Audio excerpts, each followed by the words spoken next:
तो पहले जैसे आप कल सुन ही चुके हैं, पहला अध्याय जो मैंने बताया था वो था गेहूँ पीसने की कथा। किस प्रकार से साईं बाबा ने ये चमत्कार किया कि विषुचिका या हैजे को जो है शिरडी की सीमाओं से दूर ही रखा। तो अगले अध्याय पे हम आते हैं, जो कि हेमाडपंत ने किस प्रकार से ये साईं सच्चरित्र का अमृत तुल्य ग्रंथ जो है हमारे लिए छोड़ गए। तो उसको उन्होंने किस प्रकार से लिखा और कैसे उन्होंने अपनी असमर्थता जतलाई इसमें कि ये ग्रंथ लिखने में तो बहुत ही असमर्थ थे, लेकिन फिर भी साईं बाबा की कृपा से उन्होंने ये ग्रंथ लिखने का कार्य पूर्ण किया और हम सब के लिए जो है इसका अमृत हमारे लिए ये छोड़ गए। तो पहले बात यही आती है, साईं बाबा द्वारा खुद उन्होंने बताया कि जो भी साईं सच्चरित्र का बहुत ही ध्यान पूर्वक और सच्ची लगन और भक्ति के साथ जो भी इसको पढ़ेगा तो उसके सारे कष्ट जो हैं, दुख जो है अवश्य ही दूर होंगे। ये स्वयं जो है साईं बाबा के मुख से निकले हुए वचन हैं। तो उन्होंने कहा जो भी अपना अहम त्याग कर इन पूरी कथाओं को श्रवण करेगा या पढ़ेगा तो उसका कल्याण होना या उसकी जो भी मनोवांछित इच्छा है वो अवश्य ही पूर्ण होगी। ये खुद साईं बाबा बोल चुके हैं। और कल साईं बाबा का समाधि दिवस है 15 अक्टूबर। तो साईं बाबा ये बोल ही गए थे कि भले ही मैं देह त्याग दूँ, बट फिर भी ये होगा कि जब मेरी जो हड्डियाँ भी हैं समाधि में वो भी भक्तों के कल्याणार्थ हमेशा ही तत्पर रहेंगी। तो ऐसा साईं बाबा हमारे लिए कह गए थे। ओम साईं राम। तो आगे हेमाडपंत बताते हैं कि किस प्रकार से उनका पहले शिरडी में आगमन हुआ कि उनके 2 मित्र थे जो उनको कब से शिरडी चलने के लिए बोल रहे थे, लेकिन किसी न किसी बहाने वो इस बात को टाल देते थे क्योंकि अभी उनका सही समय नहीं आया था जो बाबा ने निर्धारित किया था उन तक पहुंचने के लिए। तो यहाँ पे ये भी बताना आवश्यक है कि जब तक कि आपके पूर्व जन्म के अच्छे कर्म न हो तब तक आप साईं बाबा की ओर कभी खींच नहीं सकते। आप साईं बाबा की तरफ कभी आकर्षित नहीं होंगे और कभी भी उनके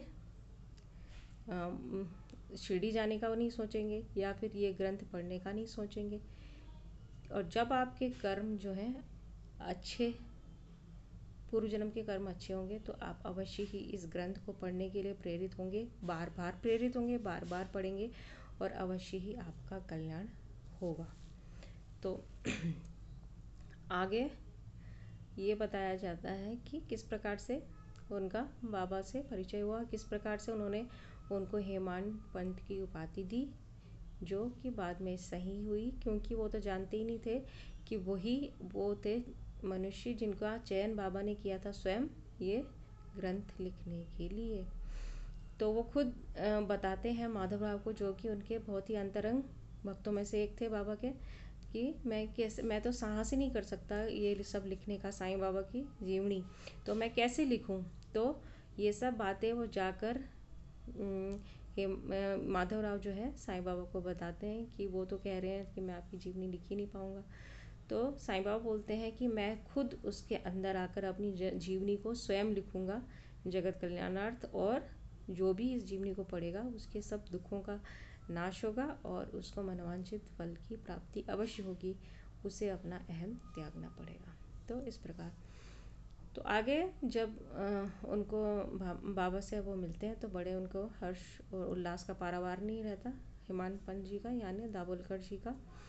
तो लेकिन उनके मन में हमेशा ये एक संशय आता है कि जब सद्गुरु हमारे लिए कुछ कर ही नहीं सकते तो फिर हमारे सद्गुरु की क्या आवश्यकता है, क्योंकि उनके एक मित्र होते हैं जिनके बच्चे को बुखार होता है और वो उतरता ही नहीं। तो वो कई सारे उपाय अपनाते हैं, जैसे कि डॉक्टर को दिखाते हैं, वैद्यों को दिखाते हैं और अंत में उनके कोई और सद्गुरु जो है उनको उसके सिरहाने बिठाते हैं, पर फिर भी उस बालक का जो है ज्वर उतरने का नाम नहीं लेता। तो फिर हेमाडपंत के मन में ये आइडिया जो उसके माइंड में क्रॉस होता है कि मतलब आखिर जब सदगुरु हमारी इतनी छोटी सी भी सहायता नहीं कर सकते तो फिर सदगुरु की आवश्यकता है क्या, जिसको आगे चलकर स्वयं बाबा ने बहुत ही अच्छी तरीके से समझाया है। ये कि साईं बाबा बोलते हैं कि अगर आप जंगल में जा रहे हो जहाँ पे शेर है, बाघ है और कई सारे खतरनाक जंगली जानवर हैं, गड्ढे हैं जहाँ पे आपके गिरने की आशंका है, तो ऐसे में आप क्या करोगे कि आप एक पथ प्रदर्शक को साथ ले जाना चाहोगे। तो हेमानवंत बोलते हैं हाँ। तो फिर वो बोलते हैं कि सदगुरु ही वो पथ प्रदर्शक हैं और ये संसार एक जंगल है जहाँ पे कि तरह तरह की परेशानियाँ हैं, दुख है, और इन सब को पार पाने के लिए हमें सदगुरु की आवश्यकता बहुत ही ज़रूरी है। तो इसलिए सदगुरु का साथ होना बहुत ही ज़रूरी है। तो ये साईं बाबा ने खुद बताया।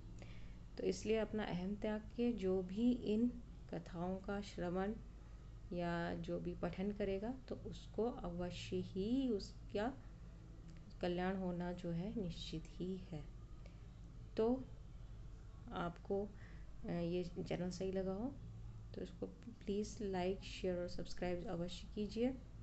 बाकी जो साईं बाबा की इच्छा सो भगवान आपकी सब मनोकामनाएं पूर्ण करें, साईं बाबा सबके ऊपर अपना हाथ रखें, ऐसी मेरी मनोकामना है। ओम साई राम।